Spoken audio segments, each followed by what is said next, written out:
ये कहानी है आज से 1200 साल पहले की, जब ना कोई सड़क हुआ करती थी, ना ही इंटरनेट था और ना ही किसी तरह की नेविगेशन। लेकिन फिर भी केरला के एक छोटे से गांव से शंकर नाम का एक नन्हा सा बालक नंगे पैर ही हिमालय तक की हजारों किलोमीटर की यात्रा पर निकल जाता है।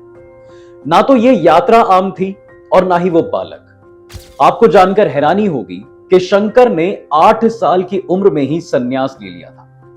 12 की उम्र तक वेदों का अध्ययन कर लिया था और 16 की उम्र तक तो वेदों पुराणों का भाष्य तक करने लगे थे। सिर्फ 32 साल की अपनी जीवन यात्रा में इस महापुरुष ने चारों दिशाओं में धर्म और ज्ञान की ऐसी मशाल जलाई जिसने पूरे भारतवर्ष को एक सूत्र में पिरो दिया। मित्रों, हम बात कर रहे हैं जगत गुरु आदि शंकराचार्य जी की, जिनका भारत की धरती पर अगर जन्म ना हुआ होता तो जिस वैदिक धर्म को हम आज मान रहे हैं उसका शायद अस्तित्व भी ना बचा होता। दरअसल आदि गुरु शंकराचार्य के जन्म से पहले का युग भारत के लिए भीषण मंथन का समय था। देश सिर्फ भौगोलिक रूप से ही नहीं, विचारों और दर्शनों के स्तर पर भी टूट रहा था। ये पंथ संप्रदाय इतने बढ़ चुके थे कि उनकी संख्या लगभग 72 तक पहुंच गई थी। हर पंथ अपने सिद्धांत को ही अंतिम सत्य मानकर दूसरों को गलत साबित करने में लगा हुआ था और इसके परिणाम स्वरूप देश में निरंतर तर्क वितर्क, वाद विवाद और संघर्ष चलते रहते थे। ज्ञान का उद्देश्य सत्य की खोज नहीं रह गया था, बल्कि जीत और अहंकार बन चुका था। और इस समय अंधविश्वास और कट्टरता इतनी गहराई तक फैल चुकी थी कि धर्म का मूल सार धीरे धीरे लुप्त होता जा रहा था और मानव बुद्धि पर अज्ञान का घना अंधेरा छा चुका था। जो धरती कभी ऋषियों, मुनियों और योगियों की शांत, पवित्र और ज्ञानमणि भूमि मानी जाती थी, वो अब भ्रम, मतभेद और वाद विवादों के जाल में उलझ चुकी थी। और इसी नाजुक और संकट भरे युग में इतिहास में जन्म होता है आदि गुरु शंकराचार्य जी का। इनका जन्म 788 ईस्वी में केरला की एक कलाड़ी गांव में गरीब ब्राह्मण परिवार में हुआ था। उनके पिता शिव गुरु विद्वान और शास्त्रों के ज्ञाता थे, जबकि माता अरियम्बा गहरी श्रद्धा और दृढ़ संस्कार वाली धार्मिक स्त्री थी। कहते हैं इन दोनों को विवाह के बाद कई वर्षों तक जब संतान प्राप्ति नहीं हुई तो उन्होंने भगवान शिव की तपस्या की, जिनके सानिध्य से इन्हें एक पुत्र धन की प्राप्ति हुई, जिसका नाम इन्होंने शंकर रखा। शंकर के जन्म की तारीख पर सभी एकमत कभी नहीं होते हैं। अलग अलग ग्रंथों में और मठों में अलग अलग समय बताए गए हैं। यहाँ मठ और हिंदू परंपरा को मानने वाले लोग उन्हें बुद्ध का समकालीन बताते हैं। वहीं मॉडर्न हिस्टोरियंस उनका जन्म 788 से 820 एडी के बीच में बताते हैं। बचपन से ही शंकर का झुकाव ज्यादातर आध्यात्मिकता और ज्ञान की ओर ही रहा है। वो 7 साल के हुए तो पिता का देहांत हो गया और माता अरियम्बा ने अकेले ही उनकी शिक्षा का पूरा भार संभाला और उसी वर्ष उनका उपनयन संस्कार भी हुआ, जिसके बाद शंकर वेदों का अध्ययन करने में जुट गए थे। इसके बाद अपने राज्य केरला से लगभग 2000 किलोमीटर पैदल यात्रा करके वो भारत के मध्य मैदानी क्षेत्रों में स्थित ओंकारेश्वर नर्मदा नदी के तट पर अपने गुरु गोविंद पाद जी के पास पहुंचे। वहां उन्होंने लगभग 4 वर्षों तक अपने गुरु की पूरी निष्ठा के साथ सेवा की। अपने गुरु के दिव्य मार्गदर्शन में युवा शंकराचार्य जी ने समस्त वैदिक शास्त्रों का गहरा अध्ययन किया और 16 की उम्र तक आते आते उन्होंने उपनिषद, गीता और ब्रह्म सूत्र पर भाष्य लिखना शुरू कर दिया, जो अपने आप में एक अद्भुत चीज थी।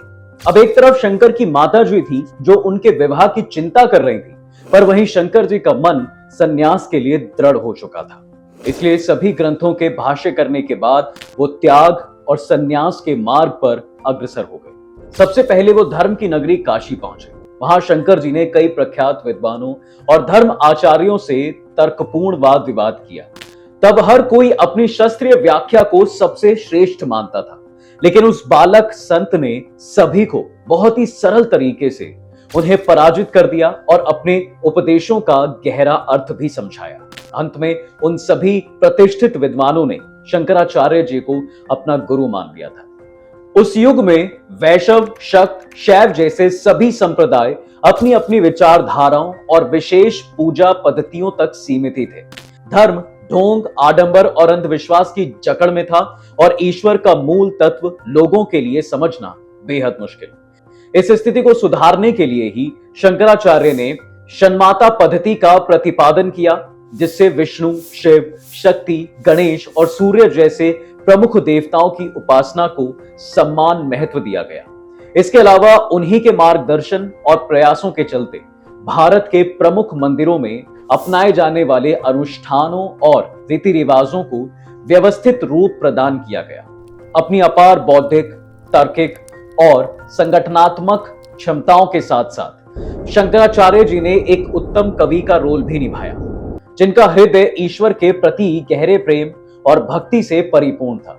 उन्होंने सौंदर्य लहरी, शिवनंदा लहरी, निर्वाणा शक्तम, मनीषा पंचकम सहित लगभग 72 भक्तिपूर्ण और ध्यानात्मक स्त्रोतों की रचना की। इसके अलावा उन्होंने ब्रह्म सूत्र, भगवत गीता और 12 प्रमुख उपनिषदों पर 18 महत्वपूर्ण टीकाएं भी लिखी। अद्वैत वेदांता के मूल सिद्धांतों को स्पष्ट करने वाली 23 ग्रंथों की रचना भी उन्होंने की, जिनमें विवेक चूड़ामणि, आत्मबोधा, वाक्यवृत्ति, उपदेशा सहस्री जैसे ग्रंथ विशेष रूप से उल्लेख्य हैं। ब्रह्मसूत्र भाष्य, जो ब्रह्मसूत्र पर लिखा भाष्य है, वेदांता संप्रदाय का एक बड़ा ग्रंथ भी है। दोस्तों, शंकराचार्य के मुताबिक दान, पुण्य और यज्ञ जैसे अनुष्ठान आत्मज्ञान की यात्रा के लिए बुद्धि को तैयार करने में मदद करते हैं। नैतिकता पर भी उन्होंने बहुत बल दिया। वो ब्रह्मचार्य के जरिए क्रोध और अहंकार जैसी चीजों को कंट्रोल में रखने की बात करते रहे। योग द्वारा शरीर को मिलने वाले नियंत्रण की बात भी उन्होंने मानी, लेकिन ऐसी योग पद्धतियों को भी वो खारिज करते नजर आए हैं जो इंसान के विचारों का दमन करती हो। उनके सभी दमन और शिक्षाओं को अगर एक लाइन में संजोना हो तो उसका सार होगा ब्रह्म सत्य जगत मिथ्या। मतलब कि ब्रह्मा ही जाने कि परमात्मा ही एकमात्र सत्य है और सिवाय उसके पूरा ब्रह्मांड एक मिथ्या है। भारत के कोने कोने की अपनी यात्रा के दौरान उन्होंने बिखरे हुए विविधा सन्यासी समूहों को भी एकजुट करने के लिए चारों दिशाओं में 4 मठों की स्थापना की और अद्वैत के प्रचार के लिए इन सभी मठों पर अपने 4 सबसे वरिष्ठ शिष्यों को बैठाया। अब मित्रों, इन मठों और आदि गुरु ने उन्हें क्या जिम्मेदारी सौंपी, ये जानने से पहले एक जरूरी सूचना। द डिवाइन टेल स्टोर से दोस्तों आप घर बैठे बैठे धार्मिक वस्तु जैसे कि मूर्ति, माला, यंत्र और पूजा सामग्री आदि मंगवा सकते हैं। और चूंकि आप हमारे रेगुलर व्यूअर हैं तो आपको मिलता है 20% का एक्स्ट्रा डिस्काउंट। बस चेकआउट के टाइम एंटर करें कूपन कोड डिवाइन20। खैर, दक्षिण भारत में उन्होंने श्रीनेगरी मठ की नींव रखी, जिन्हें यजुर्वेद को संरक्षित करने की जिम्मेदारी सौंपी गई। इसके आचार्य थे उनके शिष्य सुरेश्वर। पश्चिम भारत के द्वारका में शारदा मठ की नींव पड़ी, जिन्हें सामवेद के संरक्षण का जिम्मा सौंपा गया और इसके आचार्य थे हस्तमलका। इसके अलावा उत्तर भारत के बद्रीनाथ मंदिर, ज्योतिर्मठ और पूर्व में ओडिशा के पुरी में गोवर्धन मठ की नींव रखी गई, जिन्हें अथर्ववेद और ऋग्वेद के संरक्षण की जिम्मेदारी सौंपी गई। इन मठों का प्रमुख काम था आने वाली पीढ़ियों के लिए चारों वेदों और महाकाव्यों को संरक्षित और सुरक्षित रखना। भारत के सभी सन्यासियों को 10 मुख्य समूहों यानी कि दशनामी सन्यास परंपरा में पुनर्गठित भी किया गया, जिन्हें विभिन्न मठों में आवंटित किया गया और इस महान परंपरा की शुरुआत करने के चलते ही उन्हें जगत गुरु की उपाधि दी गई। 32 वर्ष की अल्पायु में भले ही उन्होंने अपने जीवन का कार्य पूर्ण कर लिया, श्री केदारनाथ में उन्होंने समाधि ली, जो वहां आज भी विद्यमान है। यह स्थान आज भी लाखों भक्तों और विद्वानों के लिए प्रेरणा का स्रोत है। दोस्तों, उनके अनुयायियों का मानना है कि उन्होंने अपने शरीर का त्याग योग बल से किया था। उनकी कहानियां, विचार और अद्वैत वेदांत के सिद्धांत आज भी हमें प्रेरित करते हैं। उनका जीवन हमें यह सिखाता है कि हर व्यक्ति में ईश्वर का अंश है और आत्मा को पहचानना ही जीवन का सबसे बड़ा लक्ष्य है।